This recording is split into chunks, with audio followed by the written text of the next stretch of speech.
Welcome to Our Spain Poco a Poco. Hi, Gaetano. How's it going? Hey, Tanya, it's going well. How Hey. are you? I'm doing all right. We're going to be talking about something fun today. Why are we talking about this today? So I have friends, You not have a friend. I have friends? friends. I do. I Oh, do have good friends, for and you. they have children. They are What? other friends with children, and their two oldest boys, Evan and Daniel. I'm going to give them a little shout out. They did something insane, actually 2 summers in a row, and I didn't know much about it, so I had to look it up. And that is the Camino de Santiago. Mm-hmm. And when they tell me their boys were doing this and then they told me what it was all about, I was like, that's insane. So now we're going to tell We're going to everyone tell how everyone. insane that is. Yeah, and I had a friend that did it as well. So it's kind of one of those things that you're thinking, I should do that. Whether we ever will, I don't know. But my friend also did it with, I think, one of his children, and they loved it. So it's definitely worth doing. And I think it's something that we're going to give you a little bit of a history and a little bit of a how it works, and have at it if it's your kind of thing, I'd say. Right. I think so.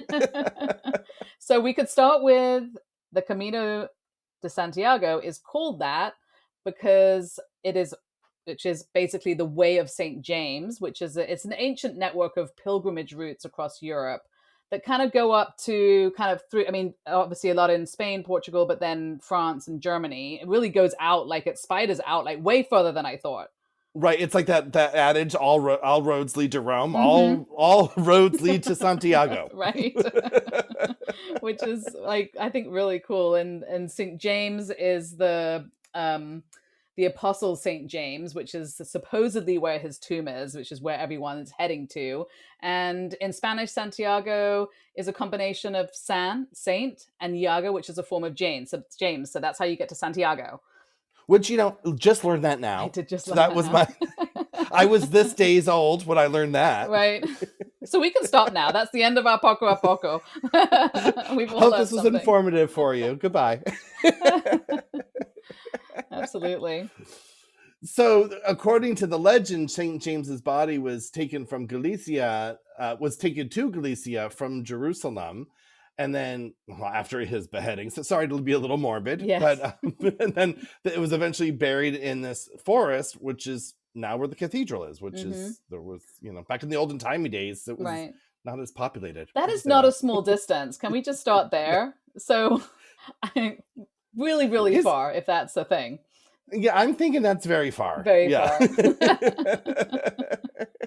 And now the current cathedral was built over this ancient tomb. Mm-hmm.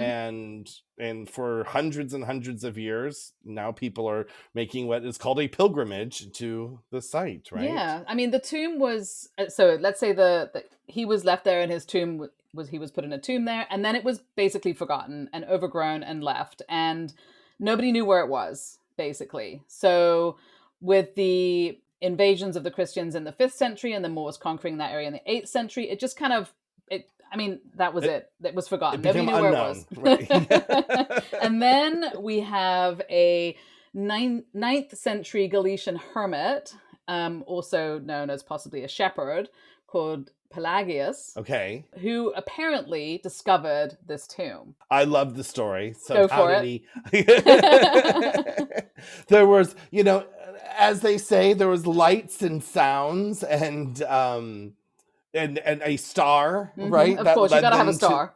You got to have a star, and that led to the remains of the apostle. He found them in a shrouded wood. Would we call it a shrouded wood? Yep. And Yeah, 800 years after his death. So that's no small little feat to find this accidentally. And then, so Pelagius then reported what he found to a bishop named Theodemer.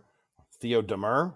I don't know. And that bishop then informed King Alfonso II of Asturias, and he's the first pilgrim. He made the first pilgrimage, as it were, the first trek to the site. Because this was a very exciting find. So right, off goes the king, and then after that. So basically, the king walked from Oviedo to the newly discovered tomb, creating that first Camino, which is called the Camino Primitivo, which of course means first.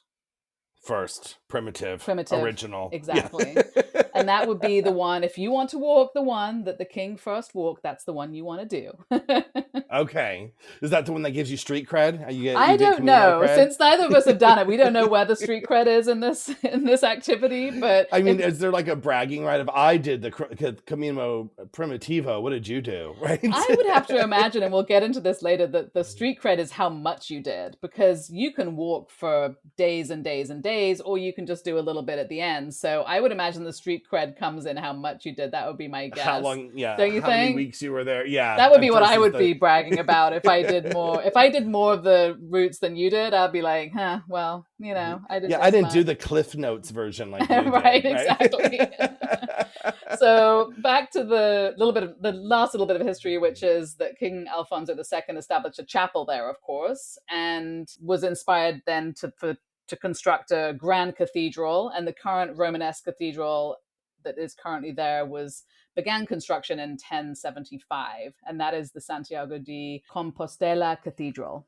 And that is that beautiful big cathedral that gorgeous. I mean, it's surprisingly a ginormous cathedral for the size of city that it is. Yes. Right? I mean, no, absolutely spectacular. Yeah. And we talked about the Primitivo route, but there's a network of, as it were, a network of different routes you can take. I guess also where you're starting from. You know, I mean, I guess we could start our own route from here, from Valencia, if we wanted to. And that might be hard. I mean, they are like proper routes, I think. Where I think so. Yeah. I don't know that we have that kind of power, but hey, go for it. Who am I to tell you not to do it?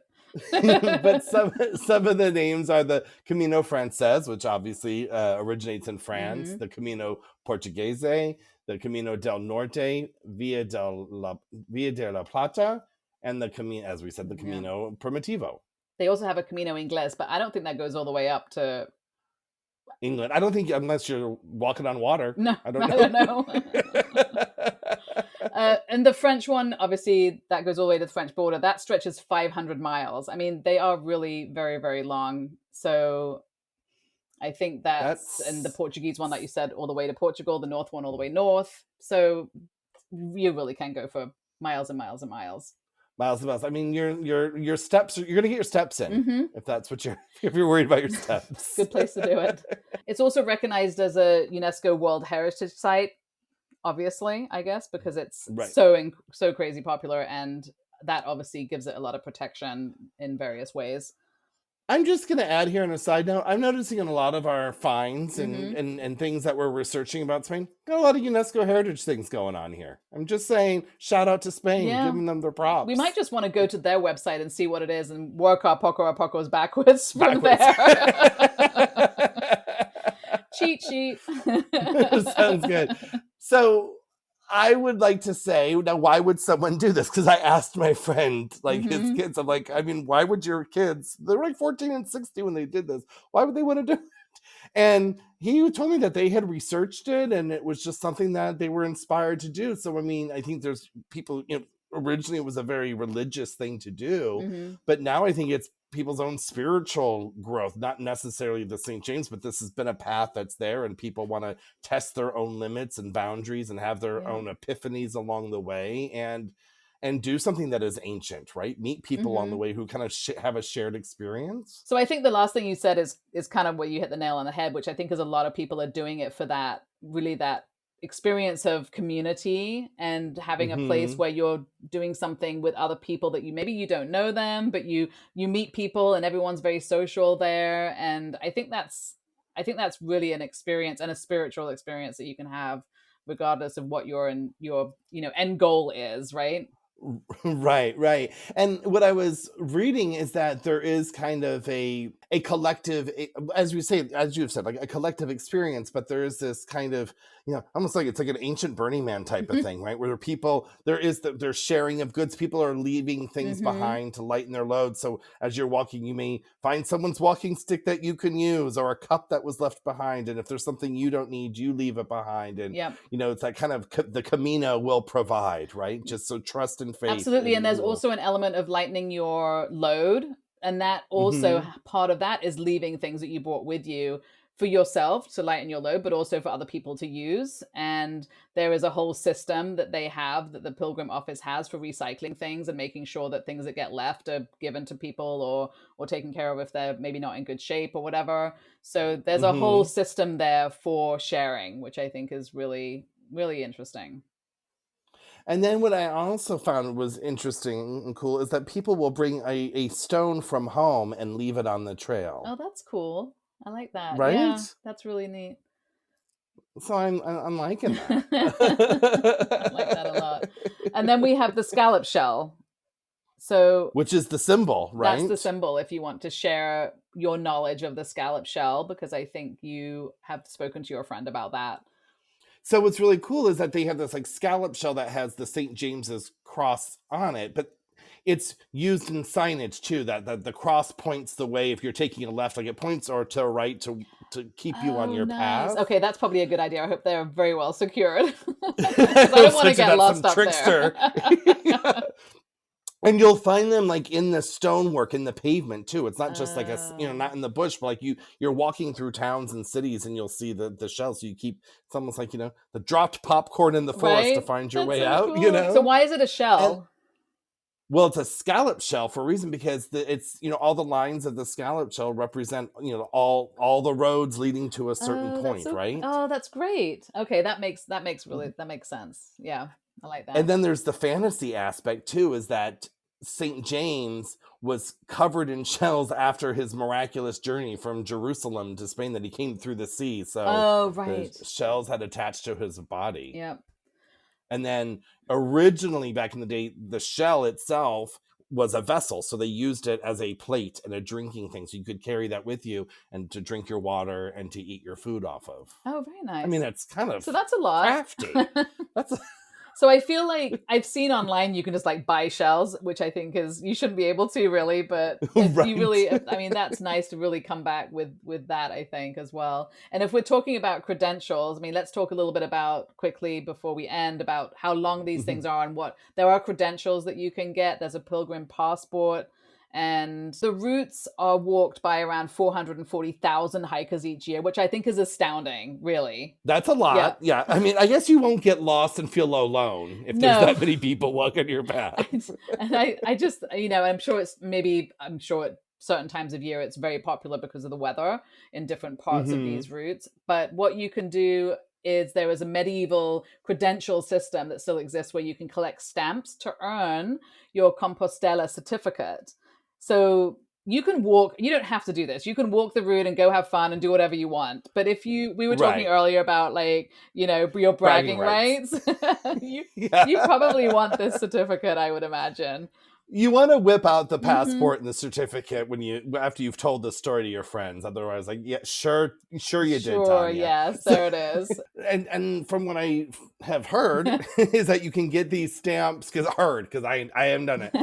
Is that on the route, like you can get them from churches and the albergues, I don't know how you pronounce them, which is the special Albergues. hostels that are along the route, Mm-hmm.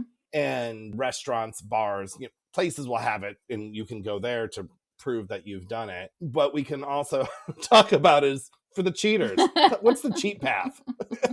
Well, most people would walk between 20 and 25 kilometers a day, which is about 12 to 15 miles. Wow. That's quite a lot. And though obviously that would vary based on your abilities.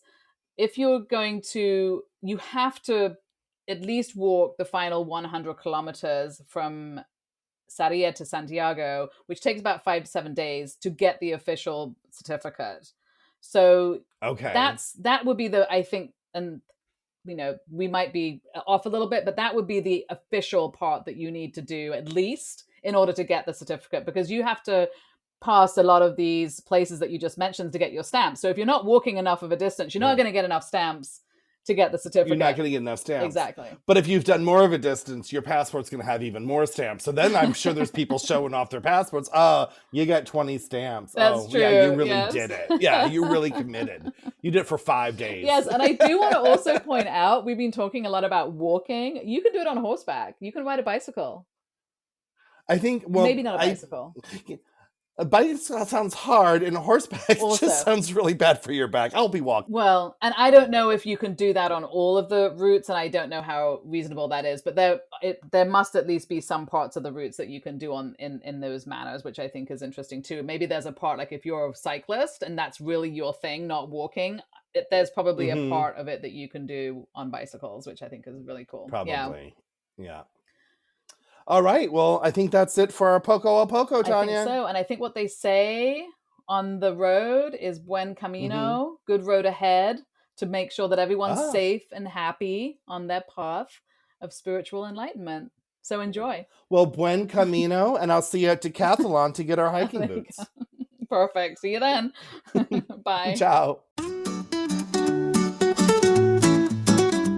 Thank you for listening to Our Spain Poco a Poco. Since you love us so much, please do go on to our social media and follow us and like us and subscribe where you're listening, because it really does help us to grow and stick around and do what we are very much enjoying doing. And, give us a shout out on the social medias. Give us a comment on what you would like to hear us talk about. I mean, we like to hear ourselves speak, but we do want to make this, informative for our listeners. Absolutely, yeah. You can comment on one of our posts, or you can send us a message through our Spain Facebook page or Instagram. So we would love to hear from you.